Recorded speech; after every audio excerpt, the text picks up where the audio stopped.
E aí, povo de Deus, firme ou não? Misericórdia divina. Você tá firme assim? Cutuca quem tá do seu lado, firme ou não? Muito bem, aí acordou, né? Tá dormindo, tá cantando salmo ainda assim, lá nas estrelas. Hoje eu fui pregar no congresso de mulheres lá, né? E perdi 23 quilos já, viu? Tava lá no cafezinho, mandei a fotinho depois. Peraí. Mandei uma fotinho pros meninos. Mandaram, né? Fui comer um pedaço de pão, uma filhote de filisteu. Tirou uma foto, mandou para mim. Falou, padre, pãozinho pode? Falei, toma conta da sua vida. Equipe, foi só um pãozinho, tá? Fica tranquilo, viu? Depois eu vou falar do Nestor, não esqueci não, viu, anjo? Ela sabe do que eu estou falando. Mas voltando para cá, brincadeira à parte, a palavra de Deus hoje nos interpela de maneira muito forte. Já pensou? Você chegar na eternidade, aí está lá a porta, você chegar aí, Jesus falar, conheço você não. Quem é você? Pensou? Que forte isso. E eu falo, não, moço, eu era padre lá, o senhor lembra de mim? Estava um gordão rezando a missa ali, não lembra não? Ele fala, não conheço você não, gordão. Já pensou você bater na porta e Jesus falar, não sei quem você é não, infelizmente eu não te conheço. E o duro que o povo que fala aqui, ele fala, mas a gente comia com o senhor, a gente estava lá ouvindo as pregações do senhor. Eu ia na missa das 19h30 e falava, não sei quem é você não. Já pensou que forte isso? Eu acho que a situação mais forte que um ser humano pode passar é Deus não conhecer você. No entanto, esse quadro ele pode e deve ser revertido. Deus não ignora, não despreza ninguém por conta própria. Agora, a atitude que eu tomo de vida, o lugar no qual eu o tenho colocado, esse sim, me qualifica como alguém que conhece o Senhor ou como alguém que não conhece o Senhor. Tanto que, logo na primeira leitura, Isaías, ele inicia incentivando o povo a, de fato, voltar o coração a Deus.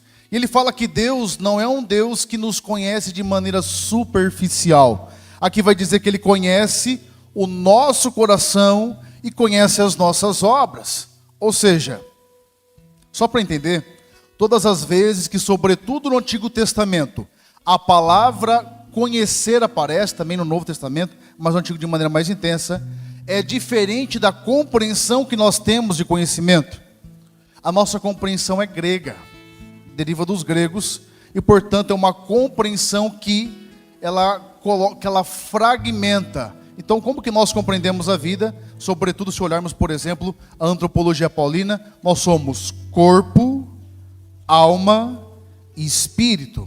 Na alma está a nossa inteligência, e nós entendemos conhecer como um ato da inteligência, e não como um homem hebreu pensa, por exemplo. O verbo hebraico para conhecer é yadá, que significa um conhecimento que implica profundidade, conhecimento de causa e envolvimento concreto.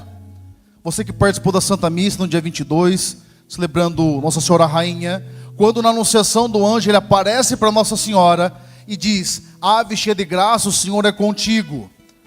Você vai ter e vai dar à luz a um filho chamado Emanuel, e começa a dizer quem é o Senhor. Ela fala, mas como é que vai acontecer? Porque eu não, o que ela fala? Eu não conheço homem algum. Na nossa compreensão de conhecimento, ela conhecia, sabia quem eram as pessoas, mas o conhecer é o equivalente de dizer, eu não tive intimidade conjugal com ninguém, eu não me deitei com ninguém, não tem nenhum homem que eu possa chamar por meu ainda. Isso significa não conhecer. Então, quando o Senhor diz que Ele conhece o nosso coração, conhece as nossas obras, é o equivalente a dizer, eu conheço você para além daquilo que é racional, para aquilo que é além daquilo que é consciente, inclusive para você. Ele conhece as nossas intenções que nos são claras, e mesmo aquelas que não são tão claras para nós. E conhece as nossas atitudes, as nossas obras, aquilo que nós temos feito. E portanto, não há nada escondido diante de Deus. Entenda uma coisa, e muitas vezes algumas pessoas rezam assim, você pode olhar para Deus porque Ele te vê de fato como você é. E o mais assustador, conhecendo como nós somos miseráveis, instáveis, dados a tantos erros, Ele continua nos amando, mas se trata de um amor que compromete a cada um de nós. Essa que é a grande questão. Ô, gente, o povo da primeira leitura, esse trecho de Isaías, ele é escrito num contexto de reconstrução. Quem aqui já fez reforma em casa? Levanta a mão. Tem um amigo meu que pintou a casa pela 30ª vez aqui. Aguenta mais com isso. Quem já fez reforma em casa? Levanta a mão. Levanta, gente, força. Tudo bem, bom. É fácil, sim ou não? Às vezes é pior que obra, na verdade. Você mexe ali. Aí chega uma hora que o pedreiro já vira amigo de casa, toma café com você já, né? Já vira de casa já. Porque tá ali toda hora, não sai mais. A obra não é 2 meses, minha senhora, 1 ano e 5 meses lá, fazendo as coisas. E vai dando trabalho, vai dando coisa. Agora, você imagina reconstruir, gente? Você imagina que quando esse povo destrói Jerusalém, eles vão lá para a terra de Nabucodonosor. Você imagina, lá na Babilônia. E algumas pessoas, talvez algum deles, chegaram ainda vivos e viram a terra sem nada. Aquilo que você construiu. Sabe aquela sua casa que você lutou tanto para conquistar, tanto para ter, e agora não tem mais nada, gente. O povo tem que reconstruir tudo. E Deus fala: eu vou reunir vocês todos em Jerusalém. Vai ser um tempo novo. Vai ser um tempo novo. No meio de vocês eu vou levantar levitas e sacerdotes, mas eu vou reconstruir. Mas para que a reconstrução aconteça, vocês têm que voltar às suas origens. Deixa eu dizer uma coisa para você.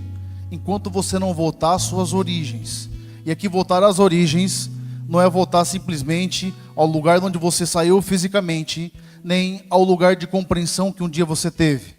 Voltar às origens é voltar ao local de santidade que nós perdemos, ao local de intimidade com Deus que nós desconsideramos, aquela palavra que já foi diretiva em minha vida e hoje ela se tornou alguma coisa qualquer. Voltar às origens é reconstruir a realidade a partir de Deus, e isso é urgente.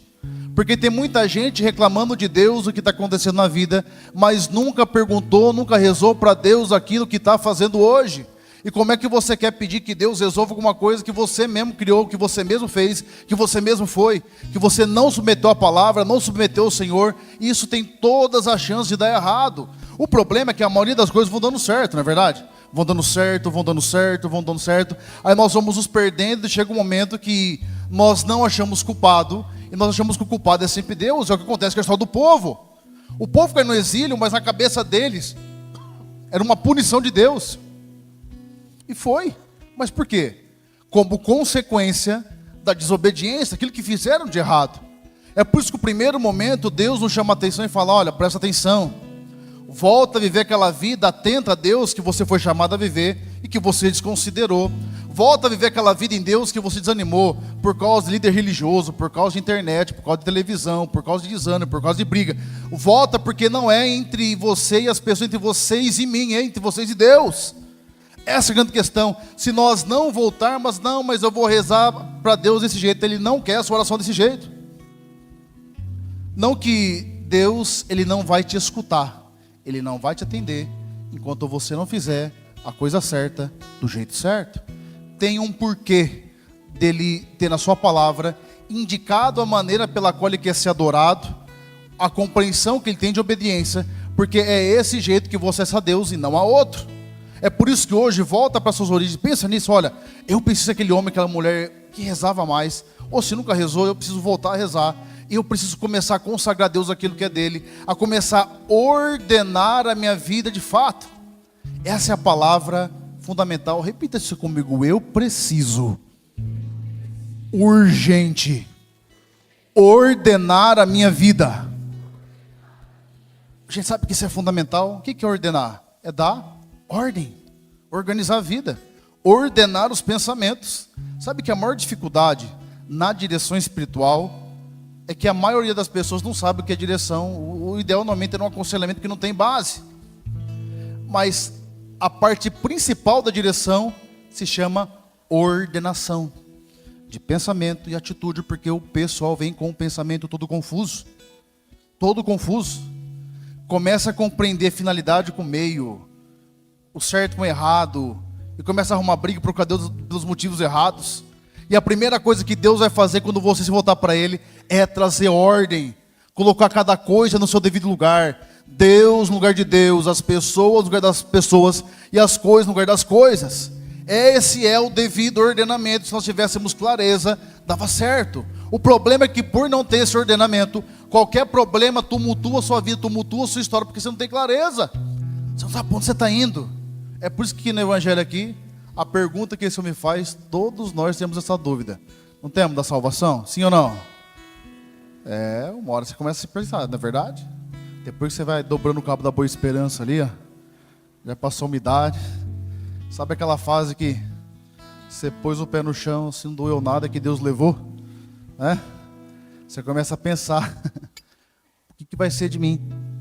Nós começamos a pensar mais sobre isso. Ele pergunta para Jesus, Senhor, é verdade que são poucos que se salvam? E Jesus não responde de maneira direta. No fundo, ele está querendo saber, Jesus, eu estou assim com o Senhor, estou aqui, caminhando com o Senhor, a gente come uma coxinha junto de vez em quando, estamos parceiro, vou ali ver o Senhor fazer os milagres. Será que eu que estou próximo, o Senhor vai me salvar? E o que ele vai dizer? Fazei todo o esforço possível para passar pela porta, porque a porta é estreita. Você que está jogando os gordos aí, tá? A estreita, viu, gordão? Mas não é estreita. Eu vou te falar a medida da porta, viu? Repita comigo, a medida da porta é Jesus Cristo. A medida é Ele, gente. Sabe o que vai ser o critério de entrarmos ou não? O que tivermos em nós de Jesus. Essa semana, na partir da célula sobre esse evangelho, a Cris, esposo Gabriel, trouxe uma historinha bonita. Lógico, é uma tradição franciscana, mas ela tem um ensinamento muito bonito. Diz que quando São Francisco ele entra no céu, as pessoas que estavam no céu, chega uma hora que confunde ele com Jesus. Forte, né? Ou seja, era tão parecido o jeito de viver, o jeito que foi, que o povo às vezes confundia. E tem uma outra história de São Francisco, por exemplo. Quem aqui é mãe? Levanta a mão. Eu vou perguntar para as mães, porque a mãe ela não tem o sexto, ela tem o sétimo sentido, não é verdade? Todo dia eu ouvi um pai que tem 7 crianças falar que quando ela sente no seio que está quase que saindo, né, a criança começa a chorar que quer mamar. Eu falei, vai entender como que acontece essa ligação. Aí é coisa de mãe, não é verdade?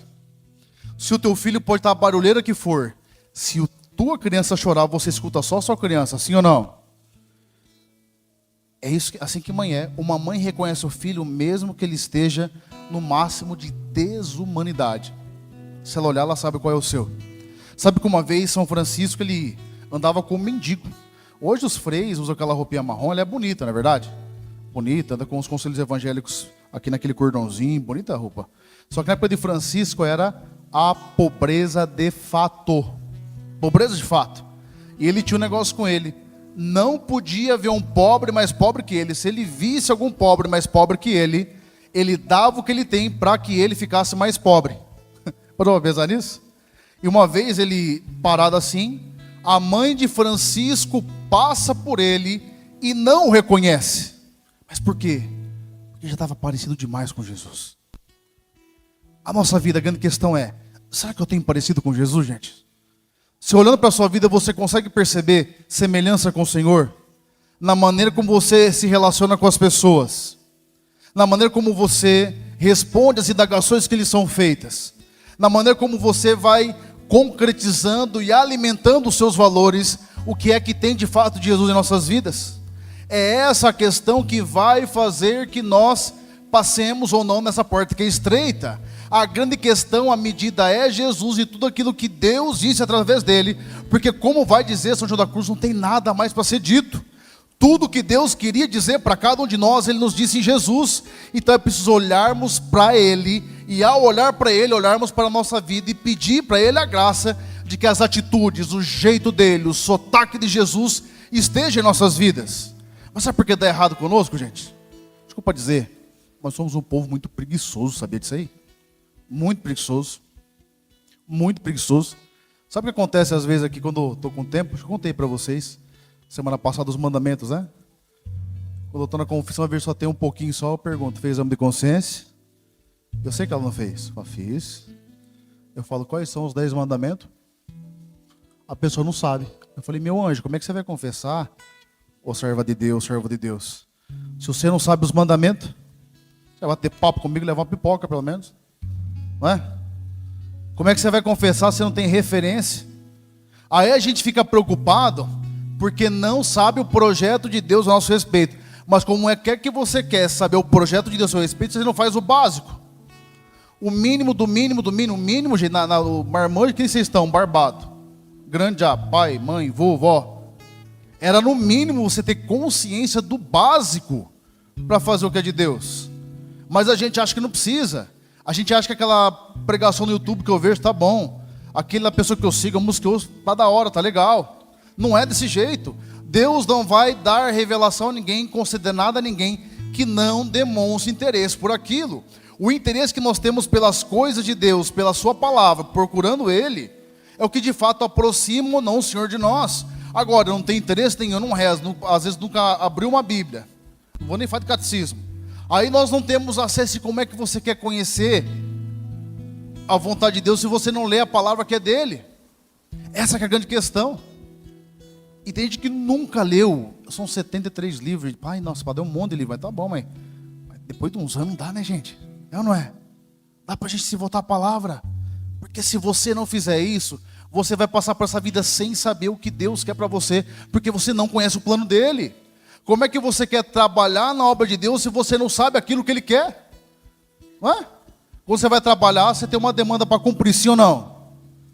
Você sabe o que você vai fazer, não sabe? Ou você chega no serviço e fala, não, o seu patrão fala, não, se vira aí. Faz o que já tem que ser feito, é assim que funciona? E por que na vida a gente faz diferente? E para encerrar, a segunda leitura nos traz algo fundamental. Ela vai nos falar de correção. Quem é pai e mãe sabe como as crianças adoram correção, não é verdade? Você é o melhor pai do mundo, a melhor mãe do mundo, até você dizer uma palavrinha mágica, qual que é mesmo? Tá vendo? Não. Aí as crianças falam, eu vou embora. Ninguém me ama. Aí você joga na cama e fala, eu vou me matar. Uma vez eu falei que ia ir embora, minha mãe botou uma bolsinha nas minhas costas assim, vou embora? Nunca mais eu falei isso aqui. Faz isso, viu? Daí que aquele fala que foi embora, você bota as roupinhas dele. Nem roupinha, só bota um pouco de comida. Fala, e a roupa? A roupa é minha, você vai ter que comprar a sua. Só deixa um pouquinho para fora. Fica tranquilinho, nunca mais acontece isso na sua casa. Ninguém gosta de correção, mas o que Deus está dizendo? Eu estou te corrigindo para que você viva um contexto de paz, para que você se transforme. Sabe aquela situação que você passou com Deus e você está culpando Deus porque você não achou culpado nenhum? Então você acha que Deus ama mais aquele porque aquele teve a cura, aquele teve o milagre, e na sua família talvez visitou a tragédia. Sabe aquela situação que você já vivenciou, de parecer que Deus ama mais outro que você se por alguma coisa se frustrou com ele? Não é sobre Deus, Deus não ama mais esse ou aquele. Nós não entendemos todo o mover de Deus, mas entenda, a culpa não é dele. E eu não preciso ser advogado de Deus para entender que não é assim. Nós precisamos, como pessoas maduras já, a entender essas situações como uma correção, não que Deus imponha sobre nós isso, mas Ele se utiliza disso para fazer-nos homens e mulheres melhores. Sabe o que você está passando hoje na sua casa? Talvez no seu matrimônio, talvez na sua família, talvez com seu filho, sua filha. Talvez é uma situação concreta, talvez financeira, não sei o que está passando. É Deus te possibilitando purificar isso. E se você perseverar e se voltar a Ele, essa situação vai te deixar uma pessoa melhor.